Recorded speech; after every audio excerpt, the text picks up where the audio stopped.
Në mes të një atmosfere të gjallë dhe plot humor, Egli vendos të hakmerret ndaj gjestit për rrengun që ai i bëri më parë. Pasi ai e mbuloi me miell, ajo nuk mund ta linte me kaq. Me një buzëqeshje djallëzore në fytyrë, Egli kap një grusht të madh miell dhe fillon ta ndjek gjestin nëpër shtëpi. Ndalu, mos ik. Tani është radha jote. I thërret ajo, duke qeshur dhe duke vrapuar pas tij.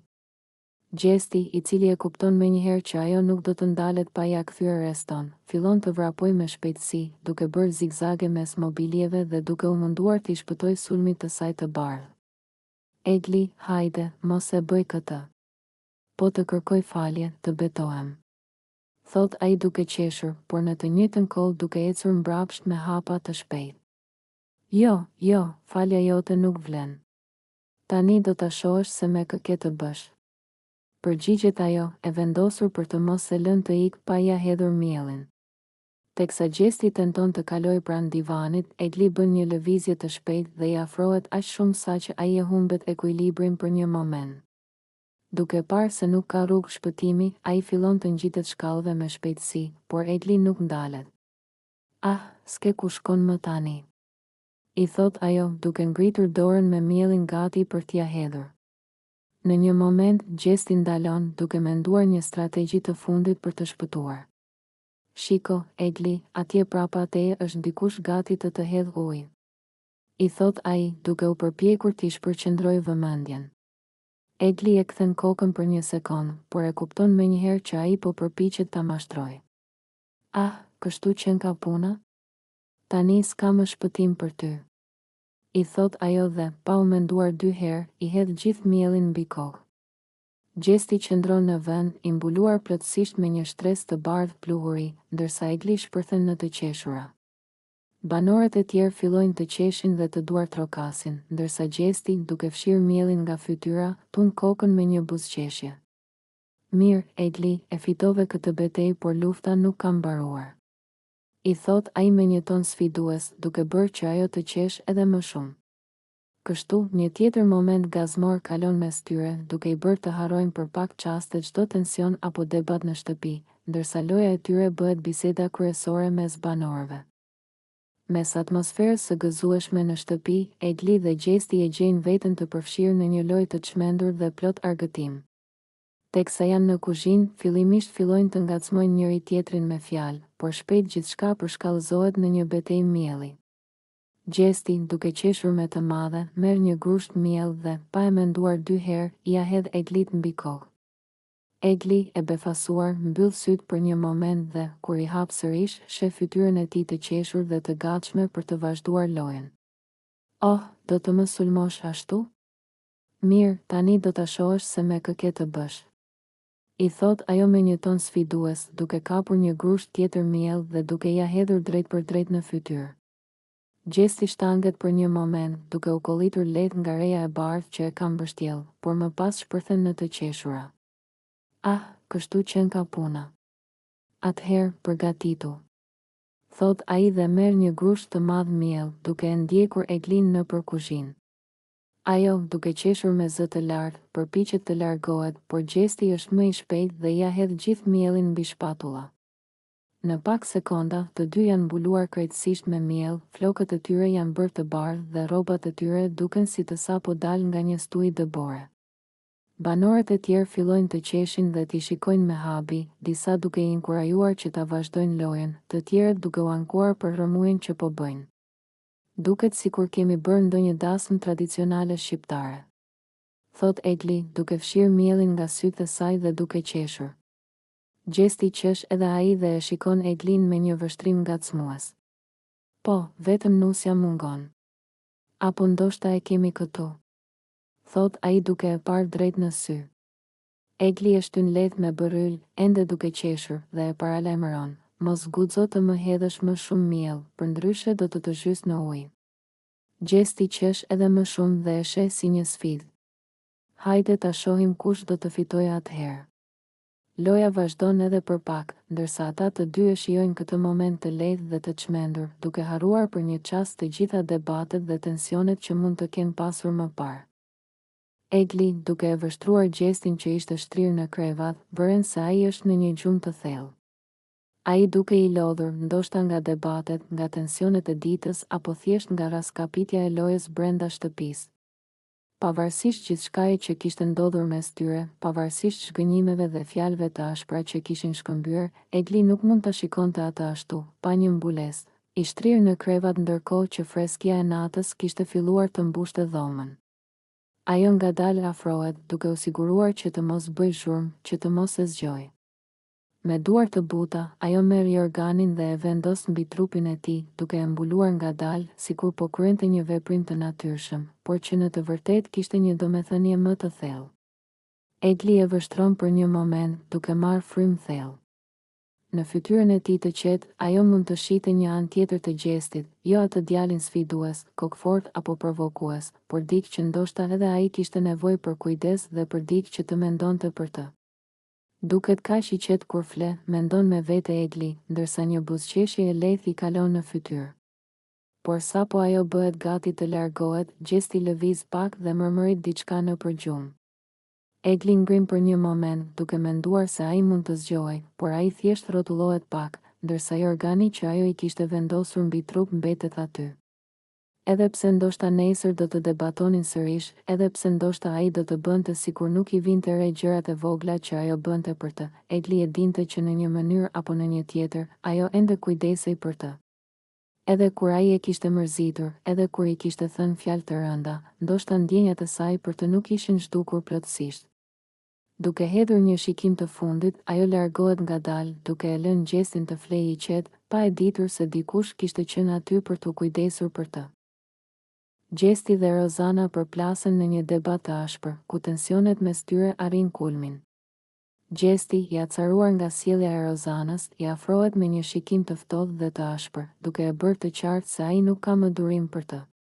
Ik zhduku, mos më fol më me gojë. Nuk dua të dëgjoj më asgjë nga ty. I thot ai me një ton të lartë, duke u përpjekur të mbajë qetësinë, por dukshëm i irrituar. Rozana, e befasuar nga reagimi i tij, i përgjigjet me një ironi të lehtë, po çfarë ke tani? Pse të djeg kaq shumë? Apo ndoshta e di që kam të drejtë dhe s'të pëlqen ta dëgjosh. Gjesti tund kokën dhe qesh me nervozizëm, duke kaluar duart në flokë. E di shumë mirë se çfarë bën ti. Ti je plot intriga, gjithmonë i manipulon situatat në favorin tënd dhe pastaj del sikur je viktima. Po e di çfarë. Nuk më intereson më. Nuk më don, as nuk të plas për mua, ndaj mos u mundo kot të bësh sikur të intereson. Rozana e vështron me një buzëqeshje të hidhur. Nuk më plas për ty? Ha, shumë mirë. Sepse as unë nuk dua të merrem më me ty. Më mirë larg një personi si ti që e ndryshon mendjen çdo 5 minuta dhe nuk di çfarë do. Gjesti shtrëngon nofullat dhe e shikon me inat. Shumë mirë atëherë. Qëndro larg meje dhe mos u mundo të më përfshish më në dramat e tua të kota. Unë kam punë më të rëndësishme se sa të merrem me ty dhe me lojrat e tua. Debati i tyre ndizet edhe më shumë, ndërsa banorët e tjerë i shikojnë me kurreshtje, duke ndjerë tensionin që po mbushte dhomën. Gjesti largohet me hap të shpejtë, ndërsa Rozana mbetet aty, duke buzëqeshur me ironi, sikur të kishte fituar diçka nga kjo përballje.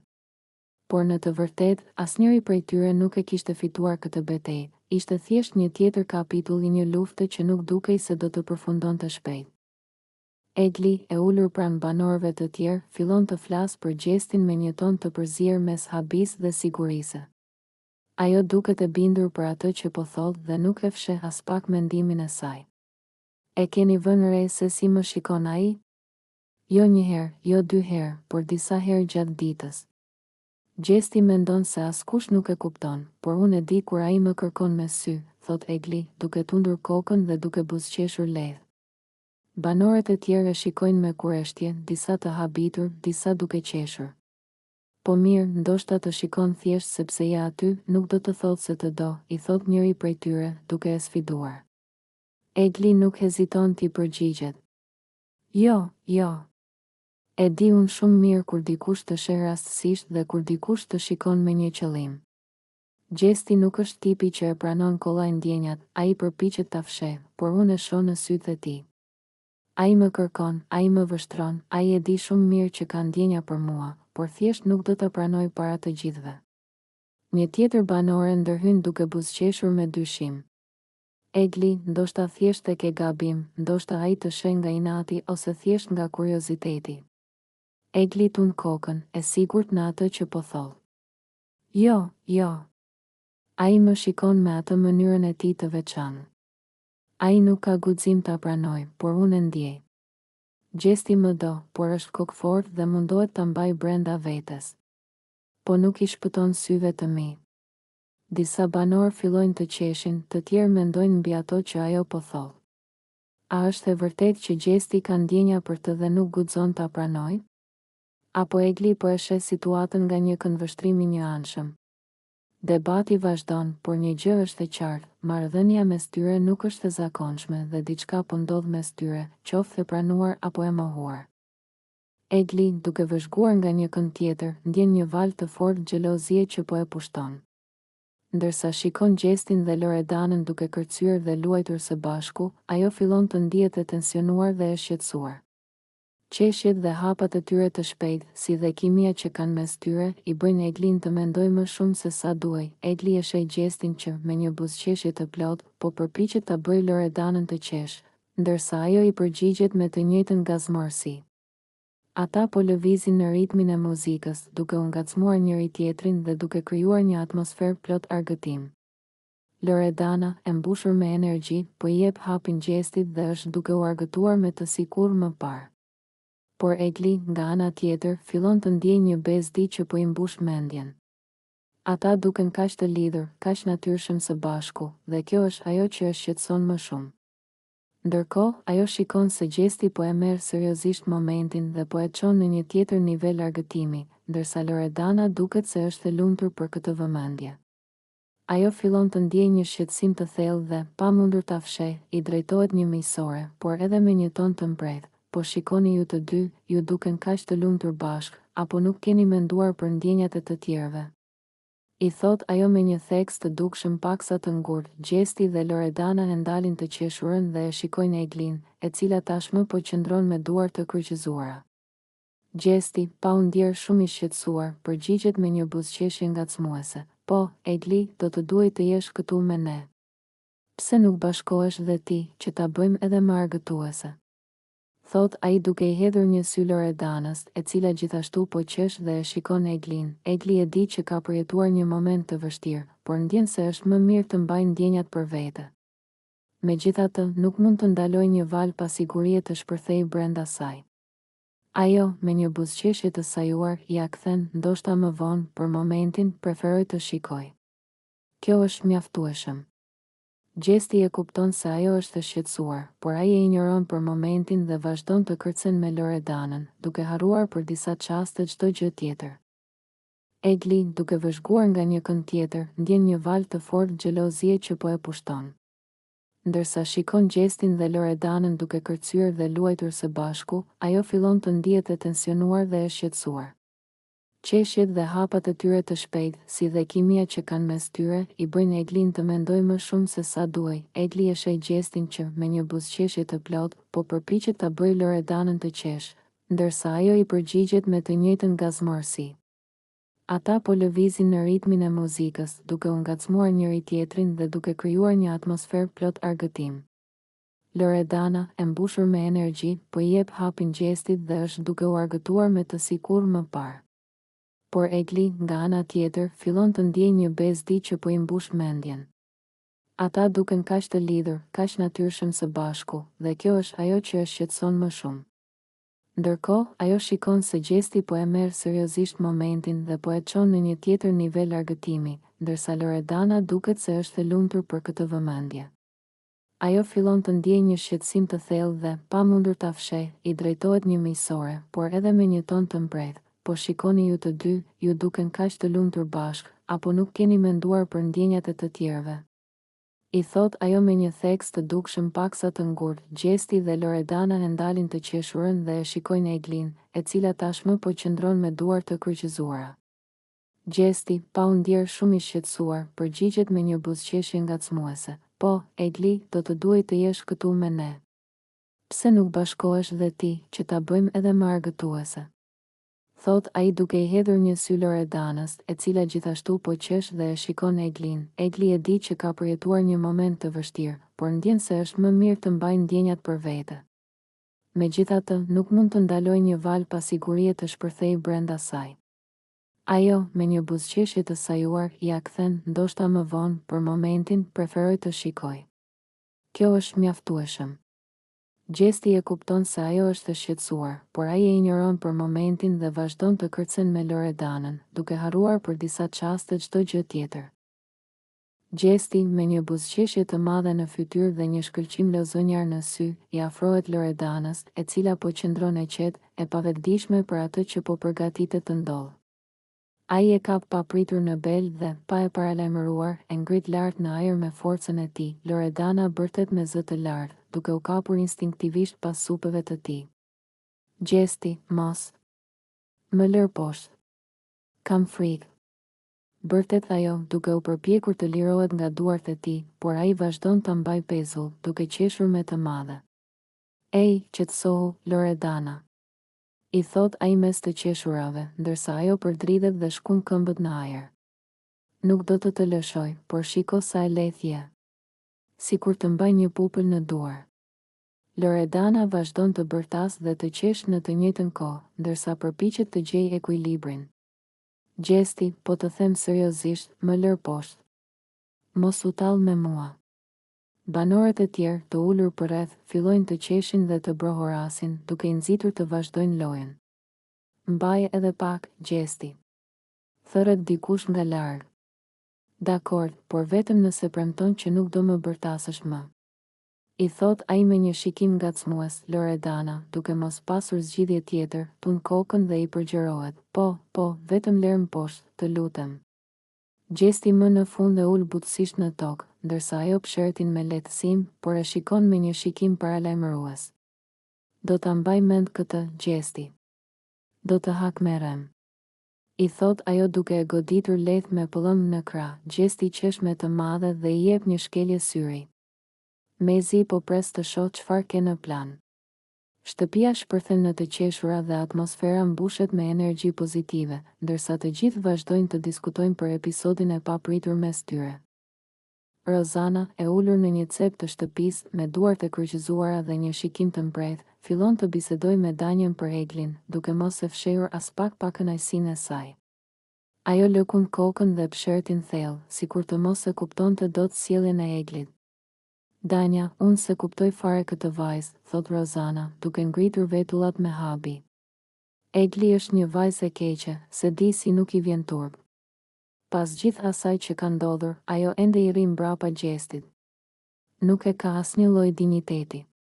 Danja, e cila e dëgjon me vëmendje, e tun kokën dhe nënqesh paksa.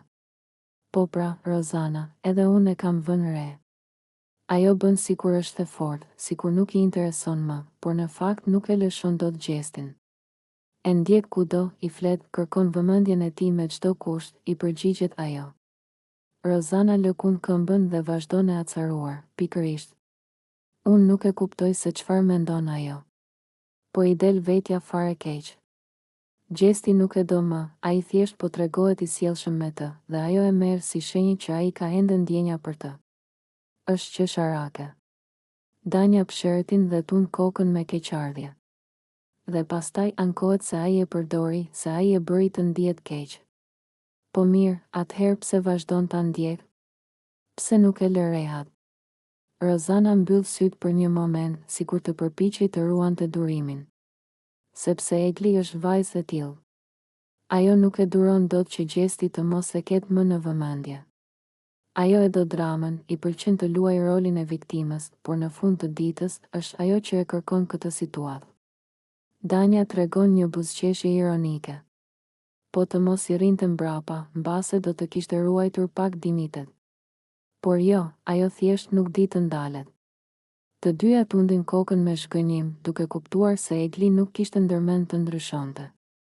Ndërkohë, në një cep tjetër të shtëpisë, Egli dhe Gjesti po bisedonin, pa e ditur që Rozana dhe Danja po e analizonin çdo lëvizje të saj. Gjesti ulet pranë Danjës dhe fillon t'i tregoj për marrëdhënien e tij me Eglin, duke i shpjeguar se ai nuk ka ndjenja romantike për të, pavarësisht se ajo duket se kërkon më shumë nga ai. Shiko, Danja, thot ai, duke marrë një frymëmarrje të thellë, me Eglin nuk do të ketë asgjë mes nesh përveç miqësisë. Nuk e di pse ajo vazhdon të mendojë ndryshe, por unë ja kam bërë të qartë që nuk dua më shumë se kaq. Danja e shikon me një shikim të dyshim dhe e pyet, po mirë, atëherë pse vazhdon të qëndrosh afër saj? Pse nuk i jep fund kësaj situate një herë e mirë? Gjesti tund kokën dhe pshërtin. Sepse nuk dua ta lëndoj. Nuk është se urej apo dua ta shoh keq, thjesht nuk ndjej të njëjtën gjë që ndjen ajo për mua. Kam tentuar t'i shpjegoj, por duket sikur ajo nuk dëshiron ta kuptoj. Vazhdon të më afrohet, të më kërkoj vëmendje, dhe unë nuk e di më si t'ja bëj. Danja buzëqesh me ironi dhe i thot, Gjesti, po më duket sikur po i lë shteg. Nëse vërtet nuk do asgjë me të, atëherë duhet të jesh më i prerë. Egli është vajzë e zgjuar, por nëse i jep shenja të gabuara, ajo do të vazhdoj të shpresoj. Gjesti pshërtin sërish dhe kalon dorën në flokë. Ndoshta ke të drejtë. Por unë nuk dua të bëhem njeriu i keq në këtë histori. Thjesht dua që ajo të kuptoj vetë dhe të ndaloj së insistuari. Nuk dua dramë, nuk dua të krijoj probleme. Do qëndroj thjesht shok me të, por asgjë më shumë. Danja e shikon me një shikim të mprejtë dhe i thot, po të ishte ashtu, ajo do ta kishte kuptuar me kohë. Mbase je ti ai që pa dashje po e lejon këtë situatë të vazhdojë. Gjesti nuk përgjigjet menjëherë, por duket sikur mendon thellë për fjalët e Danjës. A do të marrë ndonjëherë fund kjo histori mes tij dhe Eglit, apo do të vazhdoj të krijoj tensione mes tyre? Gjesti afrohet me një buzëqeshje të lehtë në fytyrë dhe shikon Danjen me një vështrim ngacmues, duke i folur me një ton të butë por plot siguri. E di që më do, por nuk e pranon, i thot ai duke e parë drejtë në sy. E sheh mënyrën si më shikon? Si buzëqesh sa herë të afrohem. E di që s'do ta pranosh me zë të lartë, por unë e di të vërtetën. Danja tund kokën dhe qesh me ironi, duke e shtyr paksa me dorë. Gjesti, lëre këtë lojën tënde. Nuk ke asnjë ide për atë që mendoj unë. Mos u bëj aq i sigurt. Por Gjesti nuk ndalet, vazhdon ta shikoj me një shikim të thellë dhe misterioz, duke i thënë, po mirë, nëse nuk më do, pse skuqesh kur të flas kështu? Pse nuk më shmang? Pse gjithmonë përfundon duke folur me mua? Danja e ul shikimin për një moment, sikur nuk di çfarë të thotë, pastaj e hedh shakan për ta larguar situatën, sepse ndonjëherë më keq ardh dhe dua të jap pak vëmendje, se përndryshe do ngelesh vetëm. Gjesti qesh me të madhe dhe tund kokën. E po, nuk e di, por unë them që ti je e bukur si një yll dhe një ditë do ta pranosh vetë atë që po përpiqesh të mohosh tani. Danja qesh, por nuk jep një përgjigje të qartë, duke lënë të kuptohet se ndoshta fjalët e Gjesti nuk janë dhe aq larg së vërtetës.